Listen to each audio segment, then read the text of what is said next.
This is your typical oval clearing tray. In order to carry this tray properly, you would place it on top of your hand, centering it underneath the tray. And you want to face it lengthwise, not widthwise, because your profile will be too wide. So holding the tray like this, you want it up over your shoulder, which is very important. You can rest it on your shoulder. You can use this hand to help guide it, but it needs to be up over your shoulder. Never carry a tray like this. Never carry a tray out to the side. Always up over your shoulder. If you feel you need this hand to guide it, that is fine. If you want to put it up on your fingertips, if you're strong enough to do that, that is okay, but that is not necessarily proper, as long as it is up over your shoulder. Okay, when you carry your tray and you want to place it onto a tray jack, you would approach your tray jack so that the hinge is facing you. Do not have the tray jack like this or it will fold up on you. When you approach your tray jack, it is okay to kneel down or take a knee. Rest the tray on the edge of the tray jack, reach under with the other hand, and hold the tray jack and slide the tray onto the tray jack. When picking up your tray from your tray jack, you would do the same thing but in reverse. So you kneel down or take a knee, you would slide your tray off to the edge of the tray jack while holding it with the other hand. Be careful you do not get your hand caught in these straps. You want to get your hand under the center of the tray and stand up.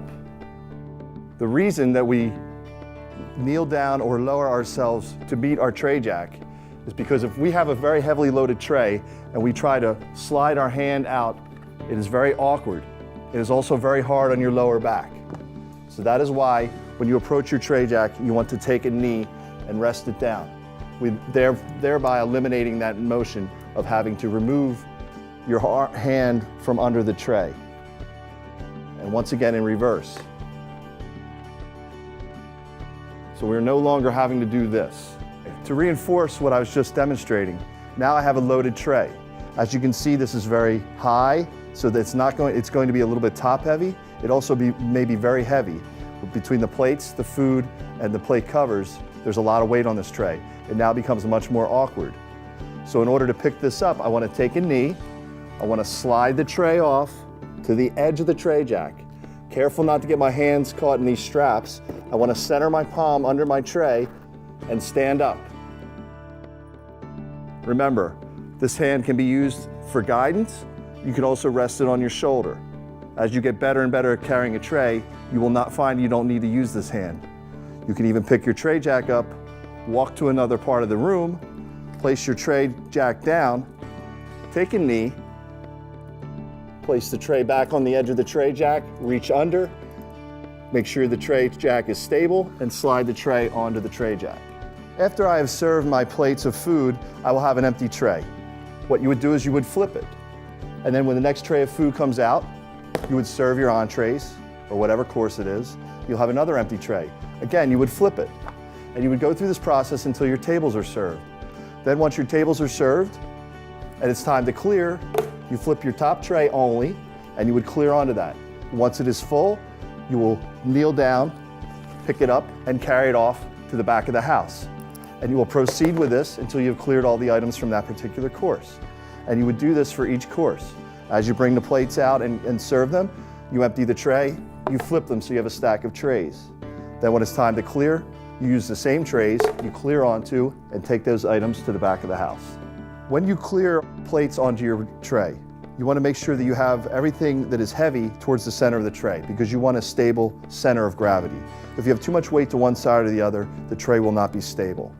As you bring your scraped plates to your tray, you will have one that you discard all your food onto, and you will start to stack another stack of plates. Before you attempt to clear this tray and walk it out of the room, you must always remember to break your stack in half. Now your tray will be evenly weighted. Remember, things like silverware are very heavy also. You want to keep them towards the center of the tray. Do not line them up on the outside. If you are carrying something light like glassware or coffee cups, you would put them around the outside. See, the tray is very stable because it is evenly weighted. So this is a do not. Remember, always keep your tray evenly balanced. If I leave all my plates stacked to one side or a lot of heavy items on one side and non-heavy items to the other, my tray is going to be very awkward, and I want to demonstrate that. In order to carry this tray properly, you can see how far forward my hand has to be. I am not under the center of the tray, and this is now very awkward. So a simple practice of splitting our stack is all you need to do to get that tray stabilized. And now my hand is under the center of the tray and it is stable. Most of us do not have trays like this at home, and if you've never carried a tray before, you're going to need to practice with something to get comfortable doing it, because the first few times you do it, if you've never done it before, it's not easy. Most of us have large storage containers like this at home, or you could use a large empty cardboard box, maybe even put some books or some kind of weight in it as you get more proficient at carrying it. But just get used to putting it up over your shoulder and getting used to the feel of keeping it balanced. And then you'll be able to remove this hand and you'll be quite confident balancing it up over your shoulder on one hand. So any large flat item will work. Now we're going to talk about carrying small trays. On an event with PBS, you're typically going to be carrying a tray somewhere around this size or around this size. You're more likely to use something fancy, metal, something shiny than to use something that has a rubber coating to it like this. And if so, these are a little bit slippery. You're most likely to be carrying wine glasses or hors d'oeuvres of some sort. But something to be aware of when you're carrying glassware is if you have nothing on your tray, if it doesn't have a rubber coating, then it tends to slide a bit. So this is something you need to get comfortable with and you need to practice so that when you're under fire, you'll be able to do it and you'll be able to be comfortable. So if you don't have a tray at home, some other things that you can use are, say, some sort of serving platter or even a cutting board.